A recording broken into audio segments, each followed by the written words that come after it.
This is Pressers by FedNet, where news conferences from the United States Congress become podcast episodes for your listening on your time. House Republican leaders held their weekly news conference on June 30th as the House looked ahead to legislating national security appropriations and the defense authorization for fiscal year 2027. Conference Chair Lisa McClain kicked off before Texas Republican Beth Van Dyne highlighted the Working Families Tax Cut Act passed the year earlier. Majority Leader Steve Scalise and Speaker Mike Johnson followed. The following material is protected by copyright. Well, good morning, everyone. This week we're celebrating America's 250th birthday. And I've been thinking a lot about what that actually means for 2026. 250 years ago, a group of people decided that freedom is actually worth fighting for. They were outnumbered by the British. They were outgunned by a complete empire. And you know what? They won anyways. So what does 250 mean? It means freedom isn't self-sustaining. Someone always has to be willing to defend it. And strength isn't just about having the biggest, most lethal army. It's about having the will to actually use it. Because deterrence requires not just capability, but it requires will. That's always been the American way. Peace through strength. Now, the greatest military in history of the world doesn't happen on its own. It takes investment, focus, and leadership that never loses sight of the fundamental truth. The best way to prevent war is to make absolutely certain that your adversaries know you have the capability and the will to defeat them, and defeat them decisively. 4 years under President Biden, we clearly didn't do that. Instead of asking questions like, are we lethal? Are we ready? Can we win? Biden's administration asked, are we meeting our DEI quotas? They handed promotions out based on checked boxes. Readiness conversations were crowded out by woke mandates, and they created a military that the world's bad actors began to see as distracted and soft. That's dangerous. But you know what? We're fixing it. The Working Families Tax Cuts rebuilt the foundation of military that is focused on one thing, and that is warfighter readiness. Not quotas, not ideologies, readiness and lethality. And that's the way it should be. Now, I want to talk about a contrast that we're seeing because it's stark and it actually matters. Republicans believe in a strong America. We believe our military should be feared by our enemies and trusted by our allies. We believe in fair and just enforcement of the law. And then you look at the other side. We've watched the radical left call to defund the police, turning their backs on the men and women who run towards danger so the rest of us don't have to. We've heard Democrat voices say that America deserves what happened on September 11th. And that somehow we brought on ourselves. Let me remind everybody that 2,977 Americans went to work that morning and never came home. And someone decided that that was justice. We've watched members of their coalition say Israel, our closest ally in the Middle East, doesn't have the right to exist. A democracy, an ally, gone, just like that, if it never existed. And recently, the Democratic Party is actually lifting up as a leader. She uses the American flag as a napkin. As a napkin. Think about that for 1 minute. That flag has been draped over coffins of 18-year-olds who never got to come home. Fathers who kissed their kids goodbye one last time without knowing it. Husbands whose wives still sleep on one side of the bed. It has been folded slowly, deliberately, with shaking hands, and placed in the arms of mothers and fathers of widows, of children too young to understand why their mom or dad isn't coming back. They will hold it for the rest of their lives because it's all they have left. It flies over every veteran cemetery in this country. It's the last things families will ever receive. And this woman used it as a napkin. That's the comparison. That's the contrast. That's who the Democratic Party is lifting up. But it's more than that. Around the world, in countries living under oppression, under tyranny, under regimes that crush the human spirit, that flag actually means something. It's the symbol of freedom, of liberty, of the ideal that people deserve to determine their own destiny. There are people on this earth who would risk everything just to stand beneath it. And someone in the Democratic Party that they want to send to Washington admitted to wiping her greasy hands with the American flag. That's who the Democratic Party is. Using the American flag to wipe their greasy little hands with. That's who they're lifting up. That's the direction of the Democratic Party. And you know what? The American people deserve to know it, and the Democrats, you better own it, because silence is agreement. But here's what I know. Most people, left, right, center, they don't want that. They want safe communities. They want a military that can protect them. And they want a country to be proud of. That shouldn't be a Republican idea. That should be an American idea. As we head into this 250th birthday, our job is simple. Leave this country stronger than we found it. A military that is ready, a republic that is free, just like generations before us did. They did our part. Now it's time for us to do ours. And with that, I want to turn it over to my friend and colleague from Texas, Ms. Beth Van Dyne. You got to do that. I want to thank you. Can lift that up a little bit. And my lefty, apparently I'm the tallest person on it. There we go. I want to thank Speaker Johnson and Majority Leader Scalise and Chairwoman McClain for having me here today. As July 4th approaches, so does the one-year anniversary of our Working Families Tax Cut Bill.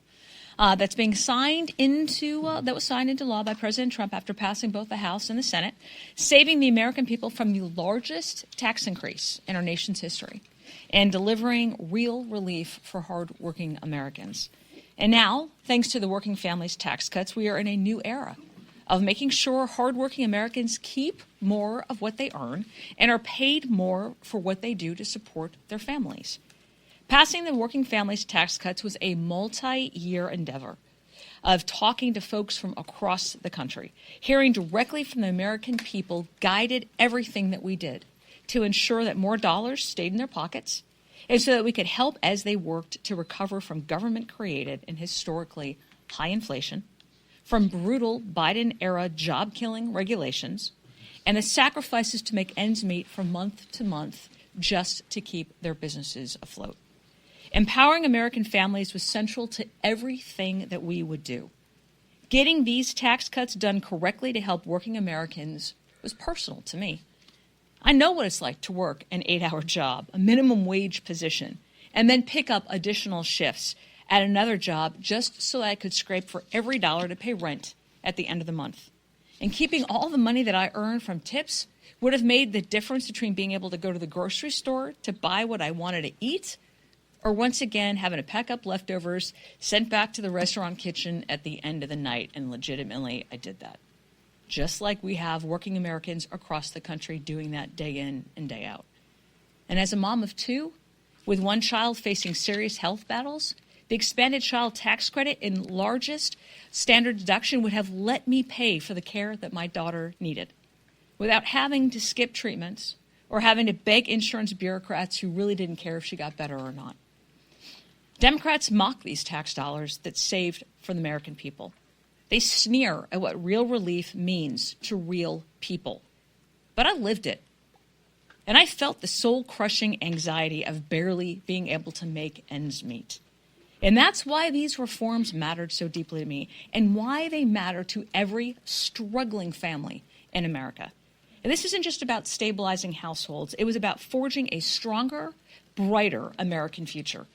And the working families' tax cuts are restoring hope. They are rewarding work, and they are unleashing the extraordinary potential of the American spirit. And that is the promise that we made, the fight that we won, and the future that we are proudly delivering for every working family in this great nation. Thank you, and God bless. And with that, look forward to hearing from our wonderful leader from the great state of Louisiana, Steve Scalise. Well, thank you. And I want to applaud Congresswoman Van Dyne for the hard work she did on the Ways and Means Committee and 11 different committees to bring the Working Families Tax Cut to life, to law. A year ago, July 4th, all of us were on the White House lawn standing with President Trump to celebrate the signing of what's going to turn out to be one of the most historic bills we've seen in our lifetime, a bill that is ushering in more opportunity for families, more wage growth for families. You're talking about, and Congresswoman Van Dyne mentioned it, what's happening right now. About 30 million Americans have taken advantage of no tax on tips and no tax on overtime. That's more money in their pockets today that they didn't have a year ago because of that legislation. And, of course, keep in mind, every single Democrat voted against that bill. They voted against it because they want Washington to have more of your money. They want to control and have more power here. And to do what with it? To use it for fraud. We've seen it in states like Minnesota, Leering centers that we exposed because of the provisions, the anti-fraud provisions of that bill that we passed a year ago.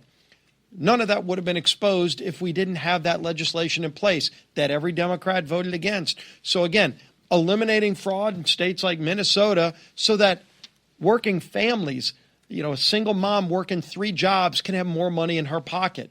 That's what the Working Families Tax Cut represented. We're going to bring a bill later this week to reflect on and celebrate the wins for American families that bill reflected. Earlier in the week, we're going to be dealing with a number of other things, too. We've got the National Defense Authorization Act, a really important bill to set the priorities for our nation's defense. So, of course, there are always a lot of amendments on that bill, but ultimately its final passage to make sure that we continue to reprioritize our men and women in uniform, give them the tools that they need to be successful, and continue rebuilding our nation's defense, something that President Trump made a hallmark of this presidency. We're also bringing the bill to address the state and foreign operations budget. Mario Diaz-Balart's appropriations bill, it's another item on the agenda this week. Last night, we passed a major bill to protect children online, the KIDS Act. Huge bipartisan victory. I know they're not common around this place, but it happened last night where Chairman Guthrie and the Energy and Commerce Committee worked for months to put together legislation to protect children online. You can see what that bill did to help protect children from pornography and other things that we've been trying to accomplish and we're able to do. That bill's now going to go over to the Senate. In addition to making sure our nation's defense is prioritized, we're also adding the Save America Act to the NDAA. So, again, really, really important week. We're having other meetings on things like Reconciliation 3.0. But when you think about all of this and we reflect on what's coming up this weekend, celebrating our nation's 250th birthday, it's going to be a great day. You see this great fair on the mall with every state that wants to participate being able to show off what's great about their states and what's great about our country. I come from the great state of Louisiana, where we celebrate the Louisiana Purchase in 1803 that doubled the size of our nation, and what it also allowed us to do in terms of gaining access to the Mississippi River so we could become a nation that exported our goods to the world, getting access to the port of New Orleans. That was the reason for the acquisition when Thomas Jefferson sent his detachment over to France to try to buy the port of New Orleans, and they came back with the entire Louisiana territory. By the way, for the bargain price of $15 million, we doubled the size of the country. It's a pretty darn good real estate deal. And then you think of all of the other things that our state and every state contributes to the greatness of this country. At a time when the Democrats are in a fight to go to the Bolshevik Revolution and see who can tear down America more, most Americans are celebrating what's great about this country. We are celebrating what's great about this country. Let the Democrat Party try to have a fight over seeing which candidate they can come up with that hates this country the most. It's disgusting to watch on their side, but that's their problem that they're going to have to contend with. And they have not. They can't confront the evils of some of the people that they're nominating. And you look on the other side, this is a country that's actually experiencing a golden age again. I mean, gas prices are down 50 cents from where they were just a few weeks ago and continuing to go down. Affordability is back again. And Democrats are upset about that because they wanted it as a talking point for November. But it shows you once again why this is going to be a contrast election in November. There's maybe in multiple generations never been a sharper contrast in terms of what the voters are going to be facing on this ballot. Common sense conservatives against far left communist Marxist socialists in November. Which direction of the country do the American people want to go? Do they want to keep experiencing this golden age that President Trump and Republicans are ushering in, or do they want to go back to the Bolshevik Revolution, which has failed every country it's tried?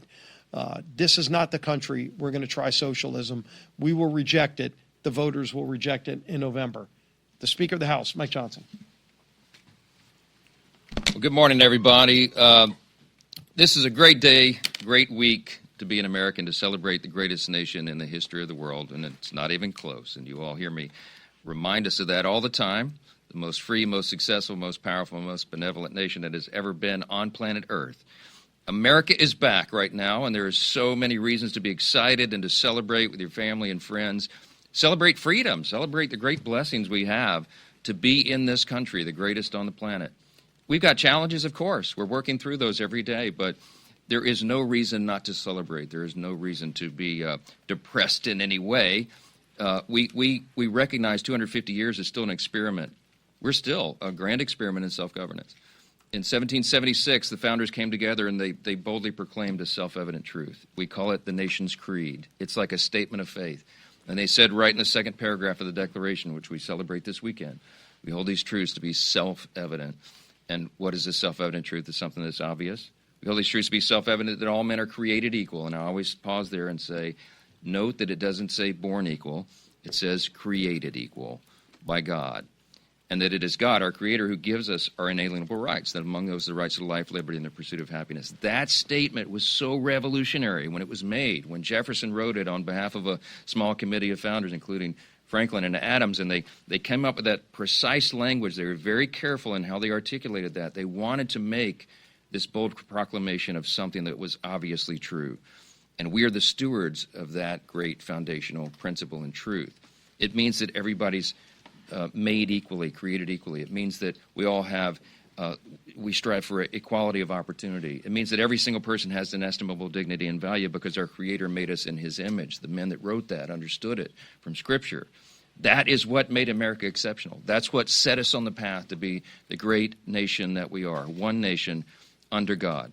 Now, all of you know, because you've been in the chamber a lot, because you cover us, if we were there, we walked over there right now, one of the first things you notice if we come in the door where members come in is that inscription of the national motto right above the speaker's rostrum.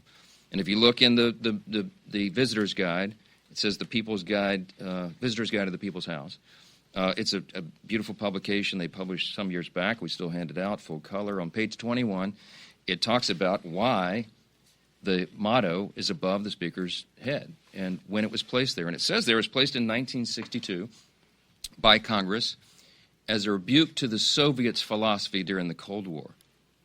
What was the Soviets' philosophy? Marxism and its deviations, communism. Marxism, socialism, communism begin with the premise that there is no God. And Congress saw fit in the early 60s to make sure that we put that right there above the head of the speaker, because every member of Congress has to face that podium every single day, and they wanted future generations of Americans, and certainly those elected to represent the people, to remember what distinguishes America, that we are defined by our national creed, the foundational principle that set us on course to be so great.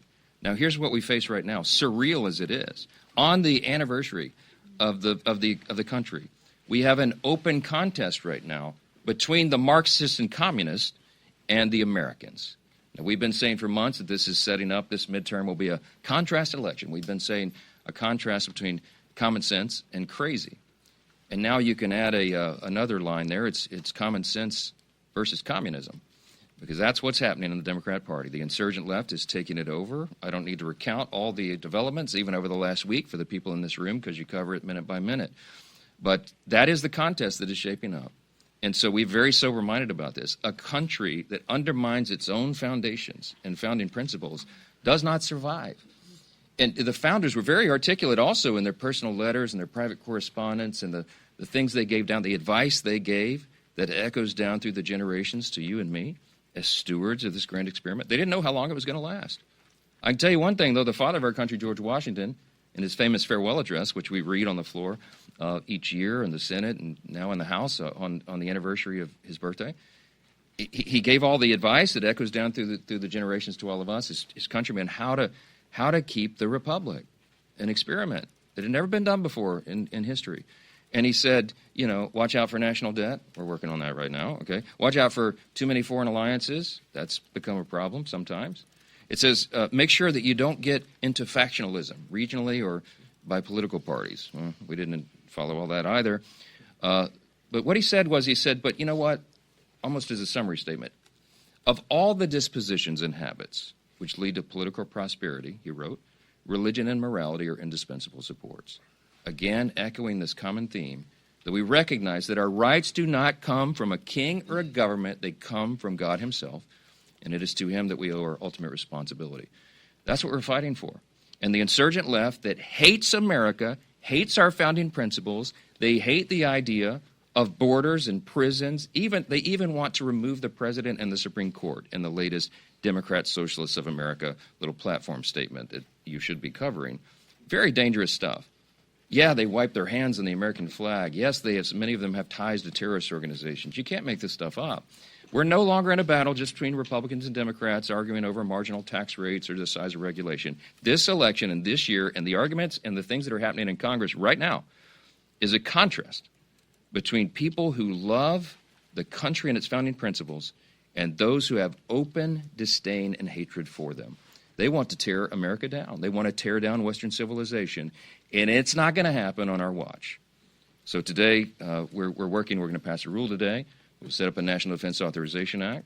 We will invest properly, appropriately, responsibly in America's national defense again. Our policies reflect that. We give a pay raise to our troops that's overdue, another 5 to 7%. We will advance 65 of President Trump's priorities and executive orders in the legislation. We will do the things that are necessary to make sure we maintain our status as the great superpower, the remaining superpower on the planet.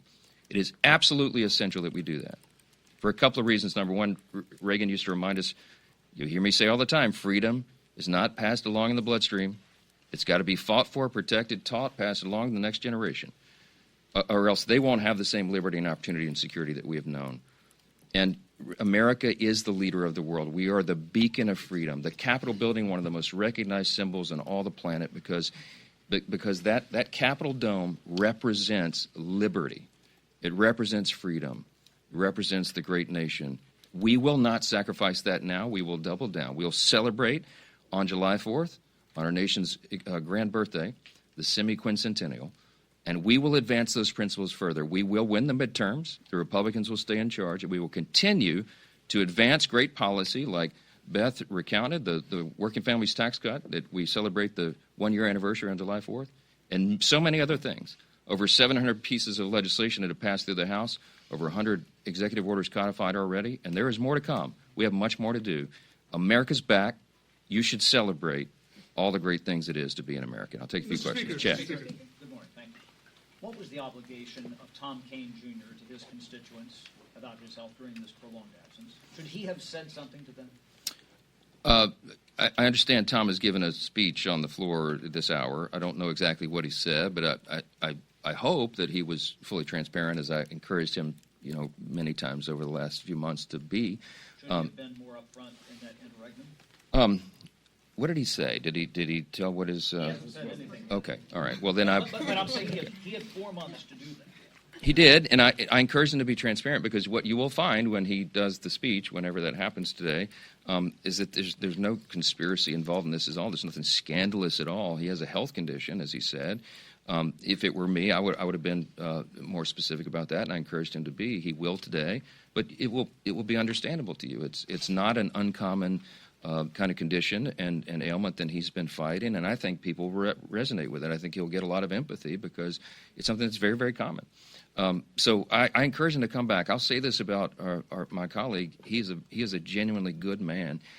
He comes from a long line of a valiant public service. His family is very well known for their service, and he's a person of integrity. And I think he'll address this with the integrity and the character that he's always shown us as a great team player, a patriot, a faithful public servant.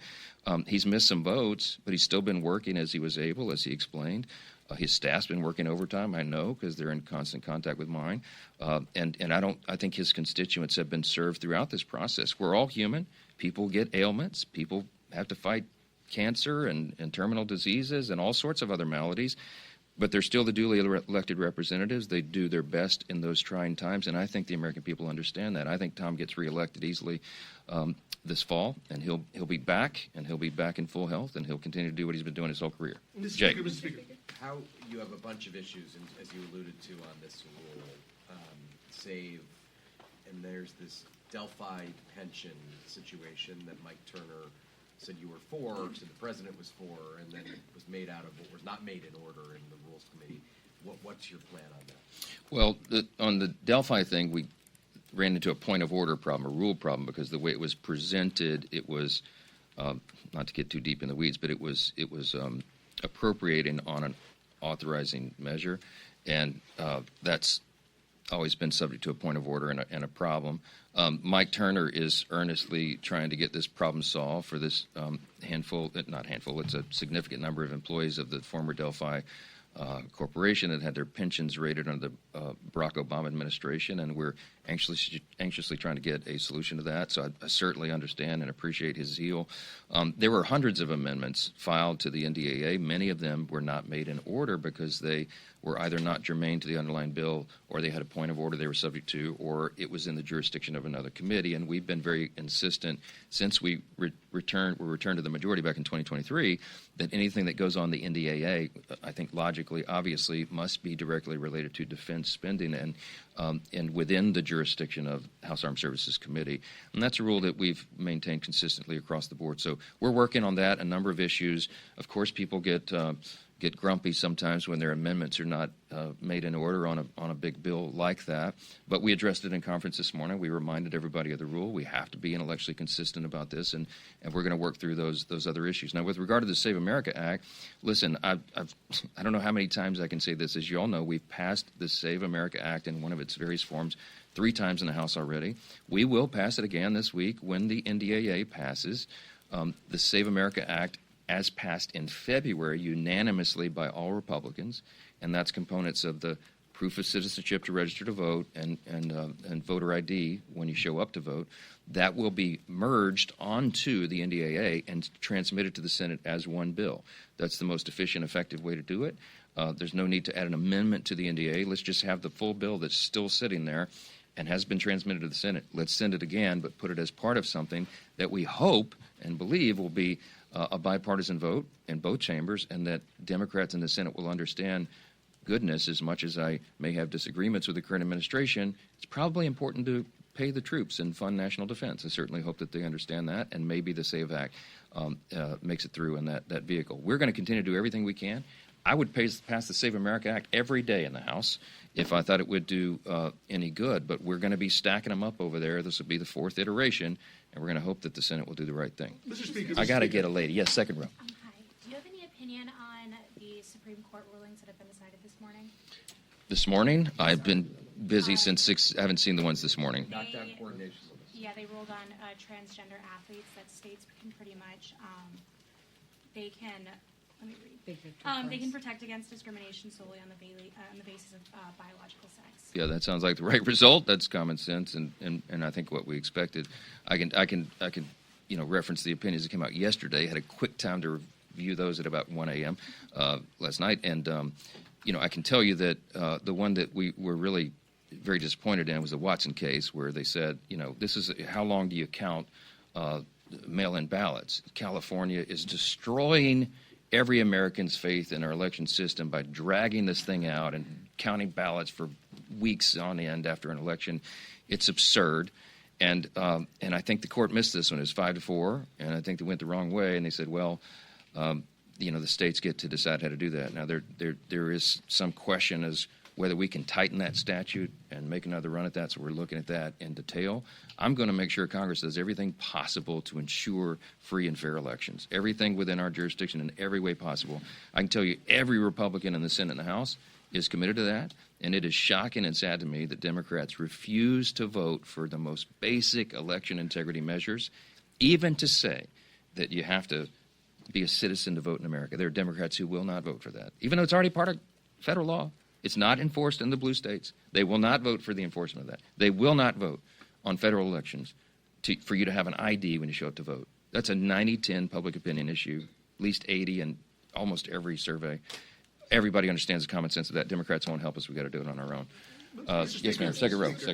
So birthright citizenship, which as I speak has not come down yet, but it helped hundreds of thousands of formerly enslaved people in Louisiana.